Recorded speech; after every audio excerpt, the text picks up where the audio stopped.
Sir ఇప్పుడు పోలవరం పూర్తి చేద్దామని చెప్పి మేము కట్టుబడి ఉన్నామని నిర్మలా సీతారామన్ గారు అన్నారు. కానీ సాయం చేస్తామని ఒక్క మాట కూడా చెప్పలేదంటున్నారు. దీన్ని మేము ఎలా అర్థం చేసుకోవాలి? అసలు కట్టుబడి ఉన్నాము అంటే బాధ్యత ఉంది ఆమెకి. భారతదేశ పౌరురాలిగా, భారతదేశానికి యూనియన్ క్యాబినెట్ మినిస్టర్ గా బాధ్యత ఉంది కాబట్టి వీఆర్ కమిటెడ్ టు ఇట్ అంటాం. బట్ హెల్ప్ చేయాలంటే డబ్బులు కావాలి కదా. మనకే డబ్బులు, అన్ని డబ్బులు మనకే ఇచ్చేస్తే మిగతా వాళ్ళు ఎలాగా? ఇప్పుడు ఒక ఫ్యామిలీలో 4 ఉన్నారు పిల్లలు, 4కి ఈక్వల్ గానా రేషనల్ డిస్ట్రిబ్యూషన్ కావాలా? That is Nirmala Sitharaman. Nirmala Sitharaman is a teacher. Basically ఆమె బేసికల్ గా టీచర్ కాబట్టి ఆమె ఈక్వల్ డిస్ట్రిబ్యూషన్ ఎన్నడూ చేయదు, రేషనల్ డిస్ట్రిబ్యూషన్ చేస్తుంది. ఏమిటి డిఫరెన్స్ ఈక్వల్ కి రేషనల్ కి అంటే, సపోజ్ మనకి 4 పిల్లలు ఉన్నారు. 4 పిల్లల్లో పెద్దవాడు 1 ఇడ్లీయే తింటాడు, 3వ వాడు 5 ఇడ్లీలు తింటాడు ఆకలిని బట్టి. నువ్వు చిన్నవాడు కాబట్టి పెద్దవాడే 1 ఇడ్లీ తింటే నువ్వు చిన్న హాఫ్ ఇడ్లీ తినాలంటే కుదరదు. ఎవడి ఆకలికి వాడు. వీడు చిన్నవాడు ఇంకా బుడ్డోడు ఒక 15 ఇడ్లీలు తింటే ఇచ్చేస్తానంటుంది. కాబట్టి Nirmala Sitharaman honourable finance minister ఏమీ తప్పు చేయలా. కమిటెడ్ అని అంది, కమిటెడ్ నిలబడి బరాబర్ ఉంటుంది. ఆమె సంగతి నాకు తెలుసు, డిఫెన్స్ మినిస్టర్ గా ఉన్నప్పటి నుంచి నాకు తెలుసు. కాబట్టి ఆమె బోయినపల్లి కేంద్రీయ విద్యాలయ దగ్గర అక్కడ ఒక గేట్, మల్లారెడ్డి ఎంపీ వీళ్ళంతా ఉన్నప్పుడు అది పబ్లిక్ కి ఆ గేట్ మూసేశారు ఆర్మీ వాళ్ళు. మూసేస్తే స్కూల్ వాళ్ళు తెరిపించేశారు. కేంద్రీయ విద్యాలయ సంఘటన తెరిపిస్తే వీళ్ళు ఏం చేశారు, పబ్లిక్ అంతా కూడా వెళ్ళి మల్లారెడ్డి గారికి చెప్పారు. ఈయనేమో అదేమో ఆలోచించుకోడుగా మన మల్లారెడ్డి పబ్లిక్ వదిలేయాలా అని చెప్పేసి నిర్మలా సీతారామన్ గారికి చెప్తే ఆమె అది మూయించేస్తే ఎక్స్ప్లెనేషన్ కాల్ఫర్ చేశారు. మనం మూసేసాం, అది తెరవమంటాడు ఆయన మల్లారెడ్డి గారు. సో అది డిఫెన్స్ ఏరియా, డిఫెన్స్ పబ్లిక్ ఎలా, పబ్లిక్ కి డిఫెన్స్ వాళ్ళు కావాలంటే ఓపెన్ చేస్తారు. అక్కడ అదేమో పబ్లిక్ వే కాదు అది.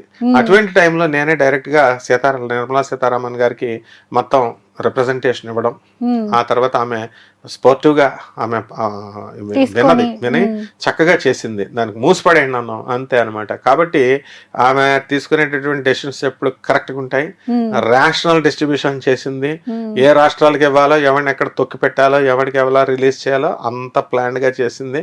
ఆమె దగ్గర మన పప్పులేం ఉడకో. Because she a teacher. ముందు ఆమె టీచర్ కాబట్టి స్కేల్ పట్టుకుంటుంది అనమాట. కాబట్టి ఆమె బ్రహ్మాండంగా చేసిందమ్మా. సార్ ఇప్పుడు ఏపీకి 15,000 కోట్లు ఇచ్చారు. దాన్ని మనము సాయంగా చూడాలా లేకపోతే ఇంకెలా చూడాలి సార్? సహాయం పాపం పెద్ద మనసుతో చేశారు కదా, ఏదో కొంచెం చేశారు, సహాయంగానే అనుకోవాలా. కానీ మన అవసరాలు మొత్తం పూర్తిగా తీరవు దాంతో.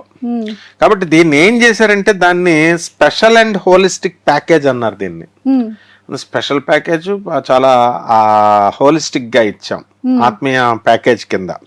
దీన్ని దేనికి ఇచ్చాము? ఈ 15,000 కోట్లు ఈ యూనియన్ బడ్జెట్ లో క్యాపిటల్ సిటీ కట్టుకోండి. అమరావతి అంటున్నారు కదా, అది కడతారా, వైజాగ్ కడతారా, ఏది కడతారో అది ఏదో ఒక ఫైనల్ స్టేజ్ కి తెండిన ఆయన అని అదొకటి.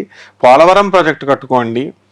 3వది ఇండస్ట్రియల్ నోడ్స్, ఇండస్ట్రియల్ పెట్టుకోండి, స్థాపించుకోండి.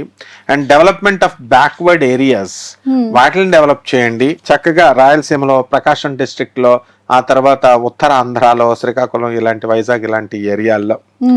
తర్వాత ఇదంతా కూడా ఏం చేశారంటే support for the capital city plus full commitment to Polavaram projects అన్న ఉద్దేశంతోనే ఈ 15,000 కోట్లు ఇచ్చారనమాట.